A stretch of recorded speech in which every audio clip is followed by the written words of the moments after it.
साखी number 284 number की।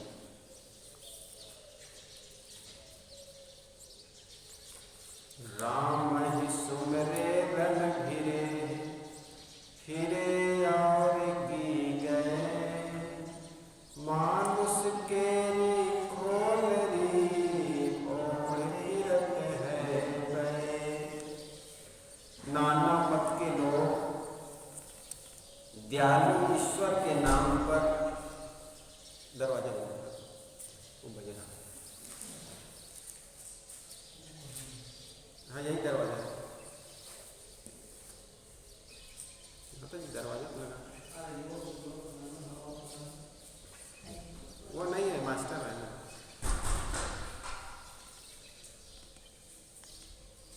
नाना मत के दयालु ईश्वर के नाम तो जपते हैं, उनका स्मरण करते हैं, परंतु बात बात में राग द्वेष करके लड़ाई झगड़ा में लग जाते हैं और एक दूसरे का खून खराबा करने लगते हैं। ये वस्तुतः अपने ईश्वर के पथ को छोड़कर राक्षसी पथ पर भटकने लगते हैं। इन्हें देखकर लगता है कि मानो मनुष्य की खाल तोड़ करके बैल हो रहे हैं।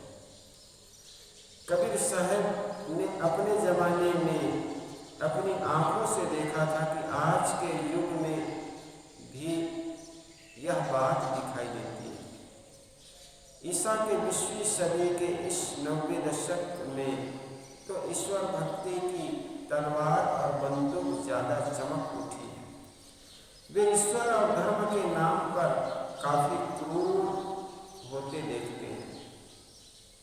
सदगुरु कहते हैं कि लोग राम का स्मरण करते हैं। यहाँ राम से अपनाया केवल हिंदुओं के राम से नहीं है, किंतु अर्थ है ईश्वर।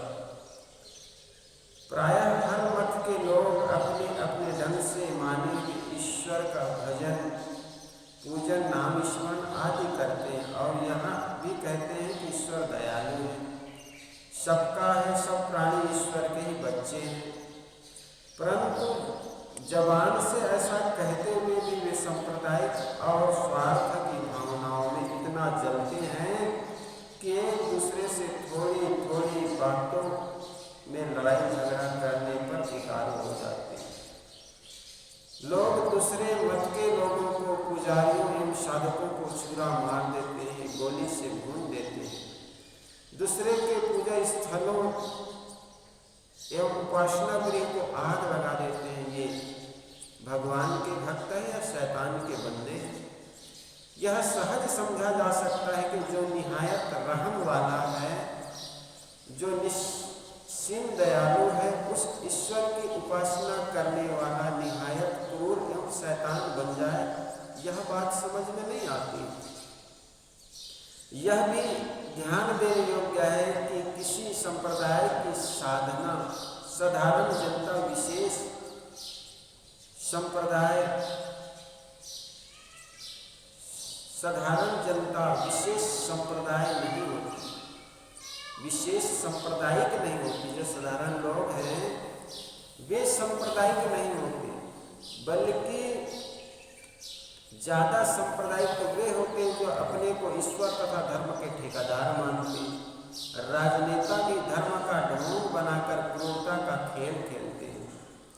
ये ईश्वर और धर्म के नाम पर खून बहाने वाले ईश्वर भक्त और धार्मिक तो है ही नहीं। इन्हें मनुष्य या इंसान कहना भी अपराध है।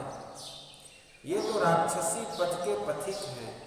वैसे किसी दिन राक्षमः यक्षमः कहा गया था, अर्थात जो दूसरे की रक्षा करे वह राक्षस तथा पूजा करे वह यक्ष, पहले ऐसा कहा गया था। परंतु पीछे से राक्षस क्रूर कर्मी में रूढ़ हो गया। इसी रूढ़ अर्थ को लिया जाए तो आजकल प्रचलित है जो यही कहना पड़ेगा कि वे कट्टर ईश्वर भक्त प्राणियों के हिंसक बनकर राक्षस हो गए। सदगुरु कहते हैं कि ये प्राणियों की हत्या करने वाले तो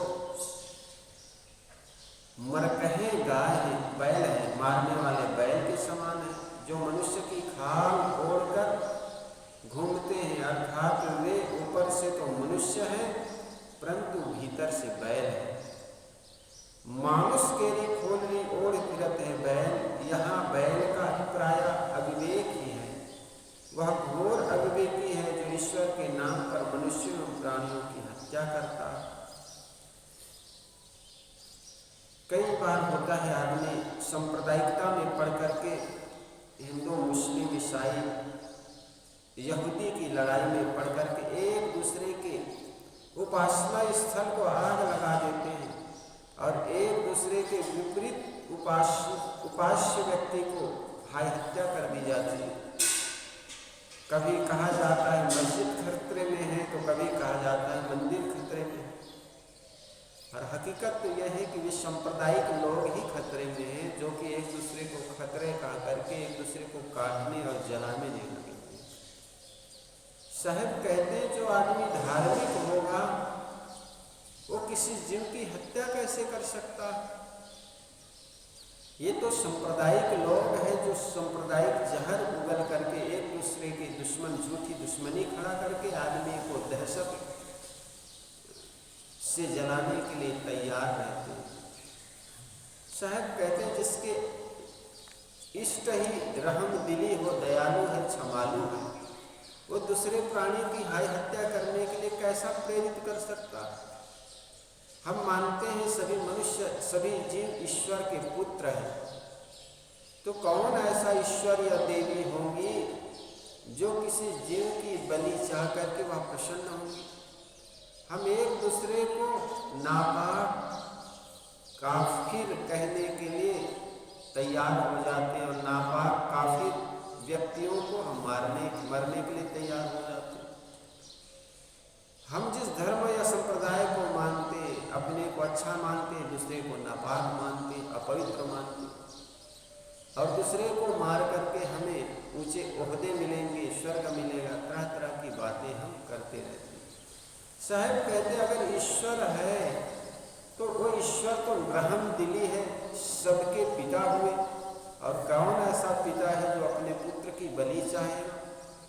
ऐसी छोटी बातों को साहब कहते हैं धार्मिक जगत के साधारण व्यक्ति नहीं, बल्कि अपने को धर्म के ठेकेदार कहने वाले व्यक्ति उस ईश्वर परमात्मा या खुदा के नाम पर दूसरे को नापाक नास्तिक कह करके दूसरे की हत्या करने में लगा रहता है। इसलिए साहब कहते राम का तो सुमरन करते हैं, नमाज पढ़ते हैं, प्रार्थना करते हैं, और लेकिन फिरे और की गए, बनता तो धार्मिक है लेकिन सारा कृत्य अधार्मिक व्यक्ति जैसे करता है।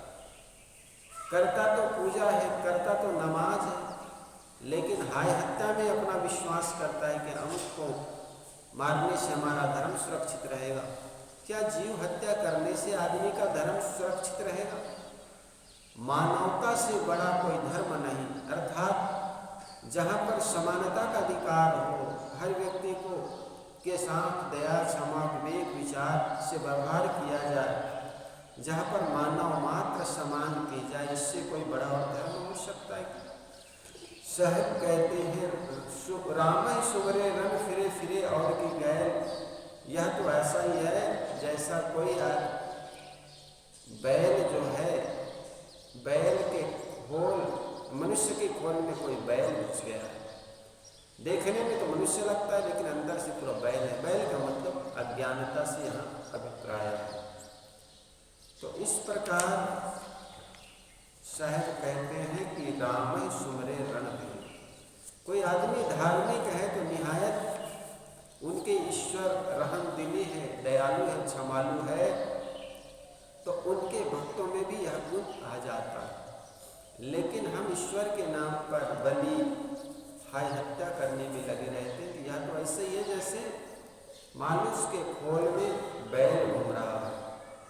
आगे साहब ज्ञान गुरु और शिष्य की चर्चा करते हुए 285 नंबर साथी में कहते हैं, खेत भला बीज भला बोए मुट्ठी का फेर, काहे बिरवा रुखराए गुन खेत ही के। खेत अच्छी हो, बीज भी भला अच्छा हो, लेकिन किसान अगर बीज को छिड़कता है कहीं कम कहीं ज़्यादा, तो पौधे भी कम या पतला या ज़्यादा घना हो जाता है। जो किसानी की है, खेती की है, वो जानता है कि बीज को समान जमीन पर सींचा जाता है जिससे पौधा समान स्तर पर उगे। अगर खेत अच्छी हो, बीज भी अच्छा हो, और मुट्ठी में जो अनाज छिंच रहे वो कम ज़्यादा हो, तो कहीं पतला हो जाएगा, कहीं घना हो जाएगा। साहब कहते काहे बिरवा रुखरा ये गुण खेत ही के। अगर मुट्ठी का फेर भी अच्छा है, फिर भी बिरवा कमजोर है, तो समझना ये गुण खेत ही के, ये जो है वो खेत में ही कुछ कमी है। खेत उत्तम हो और बीज उत्तम हो, परंतु किसानों के बोने में मुट्ठी का फेर हो जाए तो कहीं बीज पड़ते हैं और कहीं कम पड़ते हैं, कहीं अधिक पड़ते हैं। और इसी प्रकार विरल और घना उनके पौधे उगते हैं। तद अनुसार ही कम विशेष अन्न की उत्पत्ति होती है।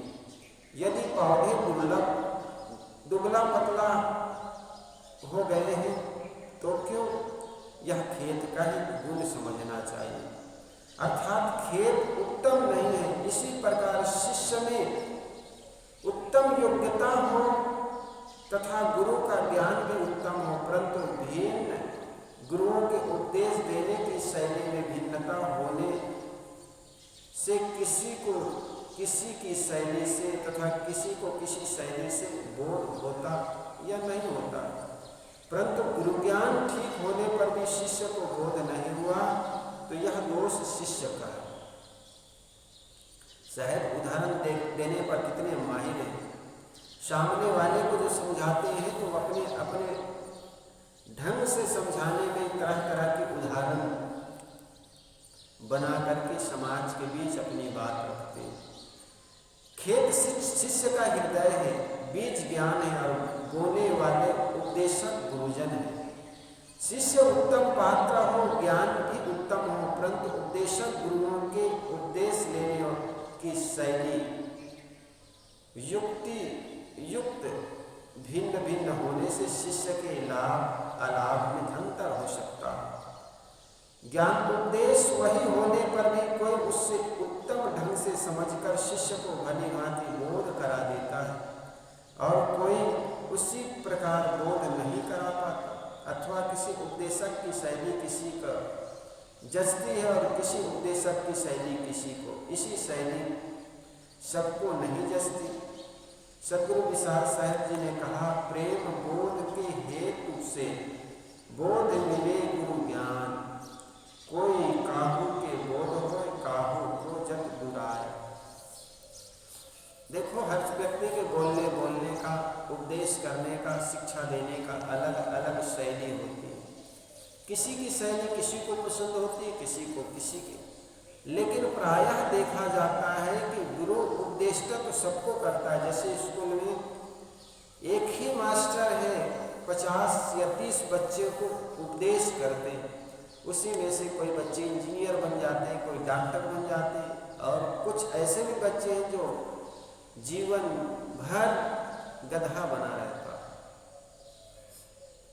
ही अभ्यास नहीं कर पाता। एक शिष्य थे, गुरु से उपदेश ले लिया, गुरु भी बड़ा चालाक था। अब गुरु से उपदेश ले लिया तो गुरु से कहने लगा, गुरु जी कुछ सुनाइए, कुछ उपदेश कीजिए, आप गुरु हम चेला। तो गुरु ने कहा, राम राम जपा करो। चेला ने कहा, इसमें कौन गूढ़ बातें, इससे भी गूढ़ बात।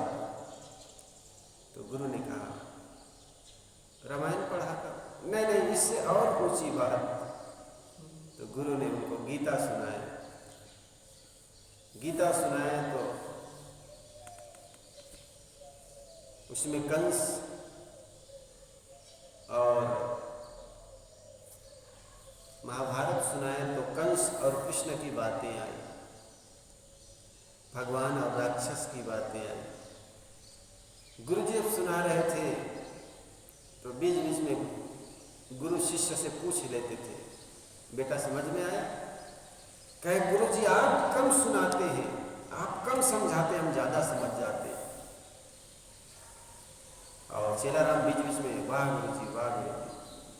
तो गुरु जी ने सोचा, ये आदमी बड़ा, शिष्य बड़ा, बहुत अच्छा सुन रहा है। तो 1 घंटा की जगह 2 घंटा सुनाया हो, और बीच बीच में वाह गुरु जी, वाह गुरु जी करते। गुरु जी बीच में पूछते थे, चेला समझ में आया? क्या गुरु जी आप कम समझाते, हम ज़्यादा समझ जाते। अंतिम में गुरु जी ने कहा, बेटा तुम ज़्यादा समझ गए तो पूछो कुछ। तूने गीता महाभारत पूरा सुन लिया तो पूछो कुछ। कहे, गुरु जी आप कम समझाते हैं, हम ज़्यादा समझ जाते हैं, लेकिन एक बात है, बीच बीच में कंस और कृष्ण की बातें आई, राक्षस और भगवान की बातें आई, तो बताइए इसमें भगवान कौन है और राक्षस कौन है? कृष्ण राक्षस है कि कंस राक्षस है? गुरुजी ने माथा ठोक लिया। 1 घंटे की जगह मैंने 2 घंटा सुनाया इनको, मैं तो समझा बहुत समझ रहा है। और ये कहता है कि राक्षस कौन है, कृष्ण राक्षस है कि कंस राक्षस? गुरुजी ने कहा बेटा न तो कृष्ण राक्षस है न तो कंस राक्षस है, राक्षस तो मैं हूं, जैसे तुम लोग जैसे चेला को समझा रहा हूं। तो कहने का मतलब समझना या समझाना दोनों की विशेषता है। समझाने वाले गुरु भी ठीक से ना समझाए तो चेला भी ठीक से समझ नहीं पाता है। और कई बार अधिकतर समय यह होता है गुरुजी तो बहुत अच्छे ढंग से समझाते हैं, शिष्य उनको पकड़ नहीं पाते। जब मन में अहंकार हो तो पकड़ में नहीं आएंगे, लेकिन समझने वाले भी ठीक हो, समझाने वाले ठीक हो तो बात बहुत अच्छी समझ में आ जाती है। आगे श्री साहब कहते हैं गुरु सीढ़ी ते उतरे, गुरु सीढ़ी से पतन का परिणाम। गुरु सीढ़ी से ते उतरे शब्द विमुखा होय, ताको काल घसीट है राख सके नहीं कोई।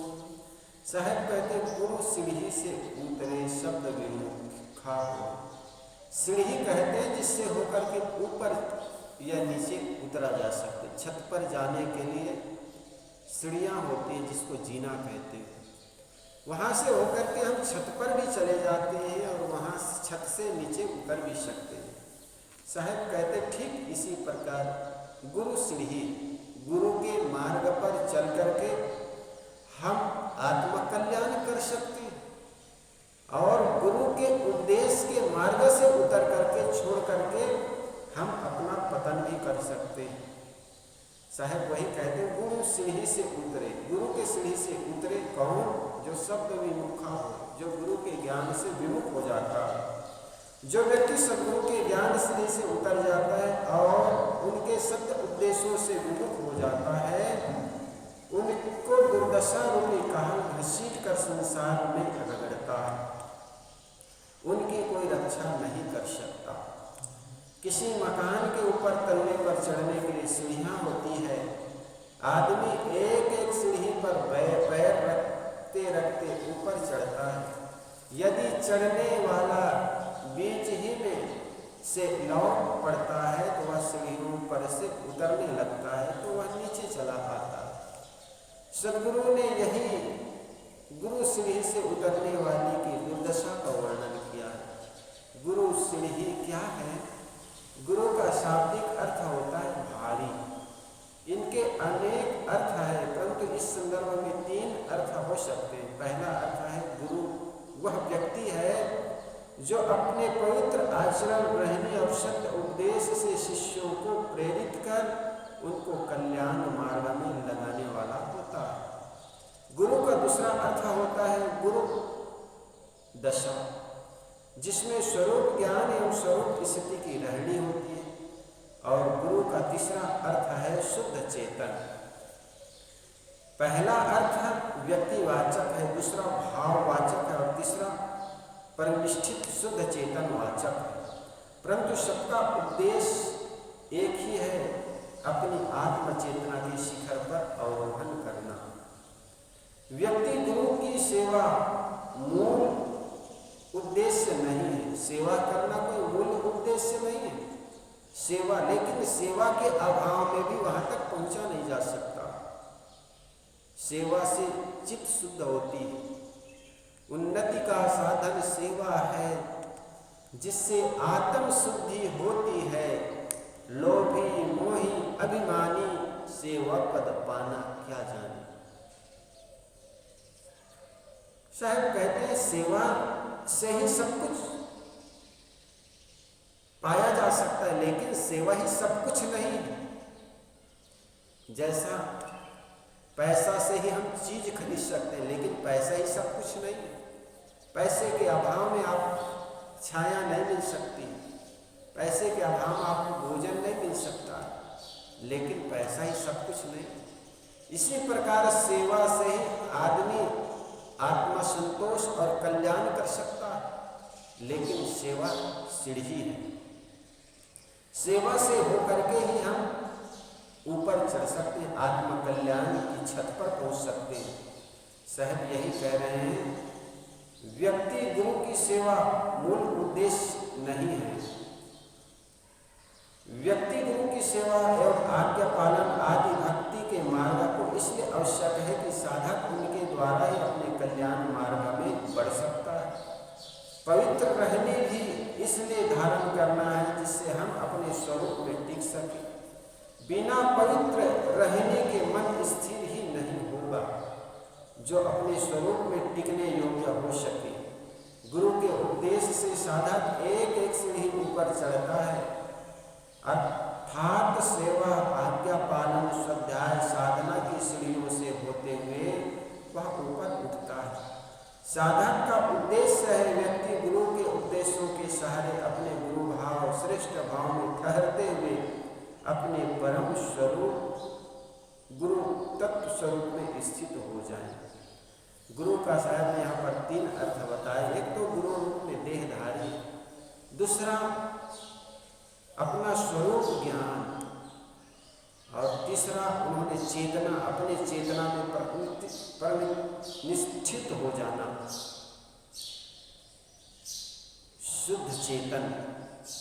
इस प्रकार जैसे किसी भी मंजिल को पाने के लिए हमें कुछ पुरुषार्थ करना पड़ता है, कुछ चलना पड़ता है। बिना चले केवल बैठ करके उस मंजिल तक पहुंचा नहीं जा सकता। जैसा एक व्यक्ति का उद्देश्य होता है धन कमाना, धन कमाना जब उद्देश्य हो जाता है उसके लिए वो पुरुषार्थ करता है, मेहनत करता है, और मेहनत उसी दिशा में करता है जिससे उसकी मंजिल मिल जाए। जैसा कोई आदमी यहाँ से जाना चाहे जैसलमेर, तो जैसलमेर जाने के लिए तो आपको पश्चिम दिशा की ओर मुख करना पड़ेगा और दूसरा आपको चलना पड़ेगा, तब आप पश्चिम दिशा में जैसलमेर पहुंच सकते हैं। दिशा का पूर्ण ज्ञान हो और उस क्षेत्र में आपका परिश्रम हो तो आपको वो मंजिल मिल सकती है। जैसा मंजिल को पाने के लिए कोई दौड़ता है, कोई चलता है, कोई रेंगता। एक ने बड़ा अच्छा कहा कि दौड़ो, दौड़ नहीं सकते हो तो तुम चलो, और चल नहीं सकते हो तुम रेंगो, लेकिन बैठो मत और रुको मत। रुक जाना ही मृत्यु है। जिस भी क्षेत्र में आप काम कर रहे हो, जिस क्षेत्र में भी आप सफलता चाहते हो, उस क्षेत्र में आप दौड़ो। दौड़ सकते नहीं तो चलो, चल नहीं सकते तो रेंगो। रेंगना, सर्प जो चलता है उसको रेंगना कहते हैं, फिसलना, घसीटना। और फिर भी तुम बैठो मत, रुको मत। रुकना ही मृत्यु है। किसी भी बात को एक तो विचार करना और विचार करके कर्म करना। हमारे कंधे का ऊपर का जो भाग है विचार करता है, नीचे का भाग है इंद्रियां प्रधान है, और इंद्रियों से हम कर्म करते हैं, हाथ से, पैर से। कुछ लोग होते हैं केवल कर्म करते हैं, वो विचारता नहीं। और कुछ ऐसे भी लोग होते हैं जो केवल विचार करते हैं, वो कर्म नहीं करते। साहब कहते हैं ये दोनों आदमी मरा हुआ है। कर्म करना है, साथ साथ विचार भी करना है कि हम जो दिशा में काम कर रहे हैं वो सही है कि नहीं, क्योंकि विचार हमारी आंखें हैं, कर्म हमारा पैर है। और जो आदमी का विचार और कर्म ठीक हो वो आदमी सही दिशा में पहुंचता है। जैसा मानो प्रकाश, एक आदमी के पास गाड़ी हो, 2 व्हीलर, बाइसिकल, मोटरसाइकिल, लेकिन उसमें लाइट ना हो, वह 60 के स्पीड में रात्रि में जिसमें लाइट नहीं उस गाड़ी को चला रहा है। चौराहे पर पुलिस वाला ने कहा रुको रुको रुको, लाइट नहीं है और तुम चलाए जा रहे हो। उस गाड़ी चलाने वाले को ने कहा कि मैं तो रुकूंगा, बाद में तुम हट जाओ, क्योंकि इसमें ब्रेक भी नहीं। जिस गाड़ी में ब्रेक नहीं है और लाइट नहीं है, अगर उस गाड़ी को तुम चलाओ तो एक्सीडेंट हो जाएगा। ठीक इसी प्रकार हमारे जीवन में संयम रूपी ब्रेक नहीं है, लाइट रूपी ज्ञान नहीं है, और उम्र रूपी सड़क पर जिंदगी की गाड़ी चलाया जा रहा है तो क्या होगा? दुर्घटना के सिवाय। इसलिए ये जरूरी है ये जीवन में ब्रेक हो और साथ साथ परिश्रम हो, पुरुषार्थ हो, विवेक के साथ साथ पुरुषार्थ हो, तो निश्चित हम मंजिल पर पहुंचेंगे। तो कोई भी काम करते हैं, किसी भी मंजिल को प्राप्त करना है, उसके लिए हमें पुरुषार्थ करना है, साथ साथ पुरुषार्थ सही दिशा में करना है, तो निश्चित हमें मंजिल की प्राप्ति होती है। अन्यथा आदमी विवेक के अभाव में करता तो बहुत है लेकिन पहुंचता कहीं नहीं। जैसे तेली का बैल, साहब ने कहा कि तेली का बैल भयो। जैसा पहले ज़माने में जब स्पिलर नहीं था तो तेल निकालने वाले लोग कोल्हू का प्रयोग करते थे। आज तो स्पिलर मशीन आ गई है, तेल को डाल देते हैं, तेल से तेल अलग हो जाता है, खल अलग हो जाता है। पहले समय में जब कोल्हू था, मशीन नहीं थी, तो लोग उसमें तेल डाल देते थे और बिजली का प्रयोग नहीं होती थी, तो पहले बिजली थी नहीं तो उसको बैल को बांध देते थे, नान देते थे और अपने हाथ देते थे।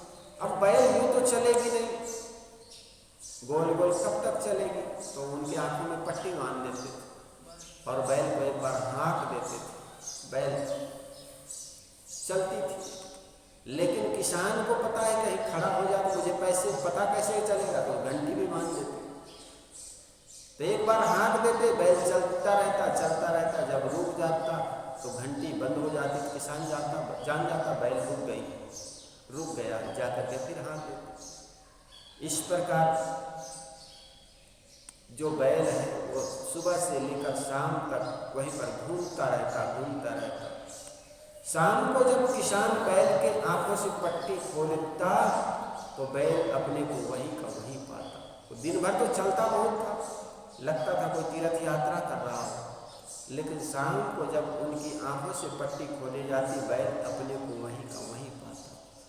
ठीक इसी प्रकार सद्गुरु के अभाव में आदमी करता तो बहुत है, खोदता तो बहुत है, चलता तो बहुत है, लेकिन पहुंचता कहीं नहीं। इसलिए हम किसी क्षेत्र में करते हैं, उस क्षेत्र में जानकारी के लिए गुरु के सानिध्य की जरूरत पड़ती है। तो साहब कहते हैं कुछ साधक ऐसे होते हैं जो समझ की कमी, अविवेक की जोड़ एवं कुसंग के आवरण के कारण कल्याण मार्ग में शिथिल हो जाते हैं। वे अपने दुर्भाग्यवश गुरु पर चढ़ने की अपेक्षा उससे उतरना शुरू कर देते हैं। वे गुरु संतों की आज्ञाओं का उल्लंघन करते हैं, उनकी अवमानना करते हैं, सामाजिक नियमों और साधना के नियमों को तोड़ने लगते हैं।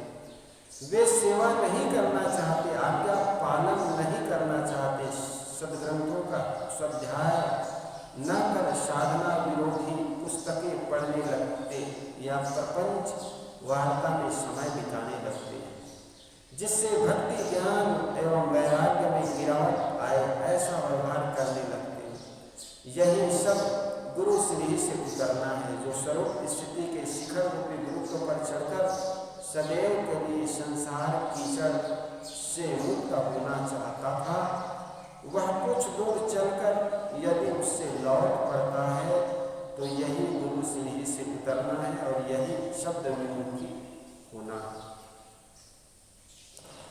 साहब कहते हैं ऐसे साधक की दशा क्या होती है? सदगुरु कहते हैं ताको काल घसीट है राग सके नहीं कोर, इनको काल संसार नगर में घसीट कर रगड़ता है, इसे उससे कोई बचा नहीं सकता है। काल है मन की दुर्वासनाएं, कल्पनाएं, काम क्रोध लोभ मोह भय राग द्वेष ईर्ष्या घृणा चिंता शोक विकलता भ्रांति में सब भयंकर काल है, जिन्हें जीव ही ने अपने स्वरूप की भूल से बना रखे। जब साधक गुरुत्व के शिखर पर चढ़ने लगता है तब ये काल कमजोर पड़कर मरने लगते हैं। अभागा साधक गुरुत्व शिखर की चढ़ाइयों से उतरने लगता है, तब ये काल पुनः बलवान होकर जीव को पीड़ित करने लगते हैं। काम आदि विकारों के अधीन बना संसार में भटकना ही तो उनके द्वारा घसीटे जाना है। एकमात्र गुरु ही इस काल में से छुड़ाने वाला है, जो जिस मूढ़ जीव ने उन्हीं की अवहेलना कर दी, उसे काल के गाल में से कौन बचा ले। मौत को काल कहते हैं, जो केवल शरीर को समाप्त करते हैं, परंतु मानसिक विकार रूपी काल मनुष्य का पतन करते हैं। अतः साधक को चाहिए कि वह प्रमाद छोड़कर गुरु सीढ़ी पर उत्तर चढ़ता जाए, नीचे उतरने का तो ख्याल ही न आए, तो निश्चित वह अपनी सफलता, अपनी मंजिल को प्राप्त कर सकता है। आगे साहब कहते कामनाओं का ताप, भुमरी धाम बसे घट माही, सब कोई बसे शोक की छाही। साहब कहते भुमरी घाम बसे घट माही। भुमरी कहते हैं जहाँ कुछ बदल आए हो और बदल से क्षण करके जो धूप आती है, उस धूप में इतनी गर्मी होती है जिससे बारिश के दिनों में अधिकतर होती है। यह तो पूर्णतः बदल साफ हो, सूर्य का प्रकाश तेज पड़ रहा हो, तो अभी उतनी गर्मी नहीं लगती, क्योंकि उसमें हवा होती है। लेकिन बीच आकाश में बदल हो और सूर्य का प्रकाश हो तो उसमें हवा नहीं आती। हवा आने से बदल छन सकती है, लेकिन बदल है और धूप छन करके आ रहा है, तो ऐसी स्थिति में गर्मी बहुत तेज लगती है। ठीक ऐसा ही हल्की बदली गर्मी व वर्षा काल के दिनों में जब बहुत पतली बदली रहती है, तब उससे छन कर आई हुई धूप बहुत गर्मी पैदा करती है, क्योंकि उस समय हवा नहीं चलती है। यदि हवा चले तो बादल फट जाए, यदि मोटी बदली रहे तो गर्मी ना हो, और यदि हवा चले तो पतली बदली ना हो। परंतु हवा भी नहीं चलती, मोटी बदली भी नहीं रहती, किंतु पतली बदली रहती है, तो उससे छनकर धूप सूरज की गर्मी पृथ्वी पर व्याप्त हो जाती है। इससे भुमरी घाम कहते हैं। सद्गुरु कहते हैं कि हे मनुष्य, भुमरी घाम तो तुम्हारे हृदय में बसा है, बेचैनी जिससे होती है। हृदय का भुमरी घाम है कामनाओं की ज्वाला। व्यक्ति जब काम की ज्वाला से उन्मत्त हो जाता है तो उनको कुछ सूझता नहीं। ठीक ऐसा ही भुमरी घाम काम वासना तो व्यक्ति के हृदय में बसा हुआ है काम ज्वाला, अपनी भीतरी कामनाओं की ज्वाला से झुलसता रहता है। कामनाओं की ज्वाला भुमरी घाम है। इससे परित्राण पाने के लिए वह भोगों को खोजता है। वह समझता है कि भोग शीतल छाया है, परंतु भोगों को भोगने से तो काम ज्वाला और धधकती है। सब कोई बसे शोक की छाया, उसकी छाया में जाता है, लेकिन फिर वह शोकित होता है, दुखी होता है, परंतु भोगों को भोगने से तो काम ज्वाला और धधकती है, तथा उनके परिणाम में चिंता शोक की वृद्धि होती है। इसलिए मानो सारे काम सकामी जीव शोक की छाया में बसते हैं।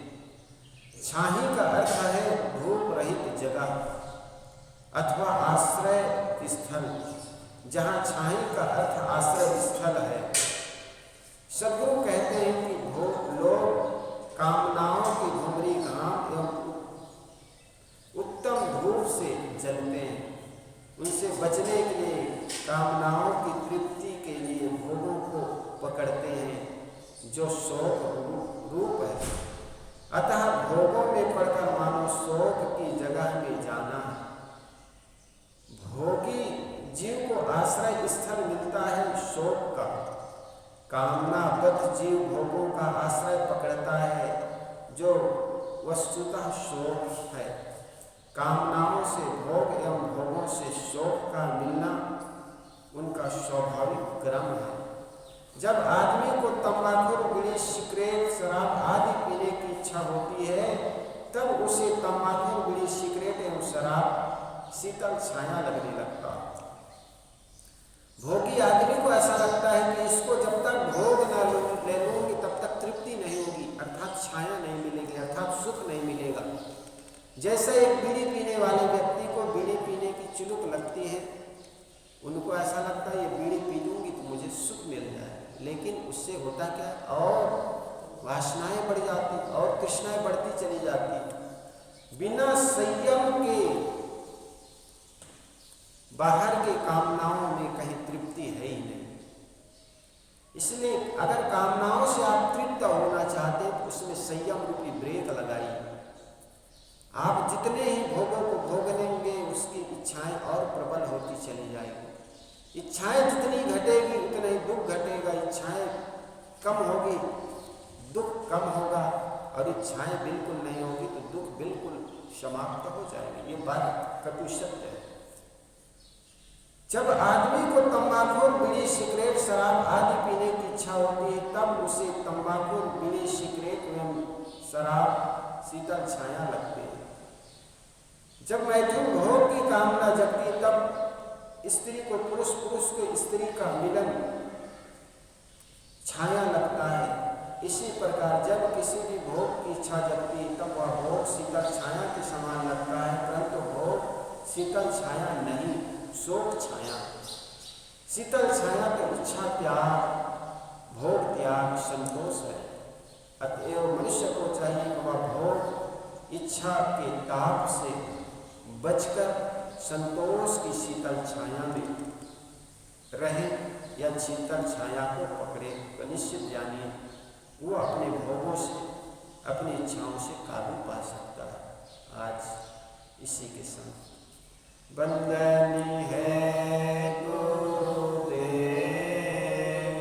तुमको, वंदनीय है गुरुदेव। काल जाल के फंदा भारी, काल जाल के फंदा भारी, परख लखाया तुमको। वंदनीय है गुरुदेव, वंदनीय है गुरुदेव तुमको, वंदनीय है गुरुदेव। वेद शास्त्र सब खोजत हारे, वेद शास्त्र सब खोजत हारे, मर्म न जानत केव तुमको। वंदनीय है गुरुदेव, वंदनीय है गुरुदेव तुमको, वंदनीय है गुरुदेव। गुरु समान और को दाता, गुरु समान और को दाता, ताकि करिए सेवा तुमको।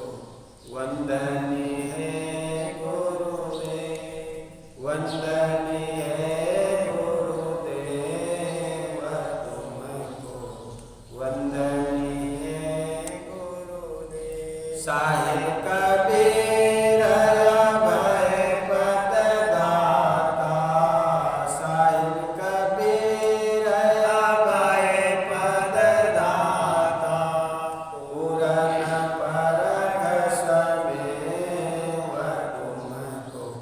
वंदनीय है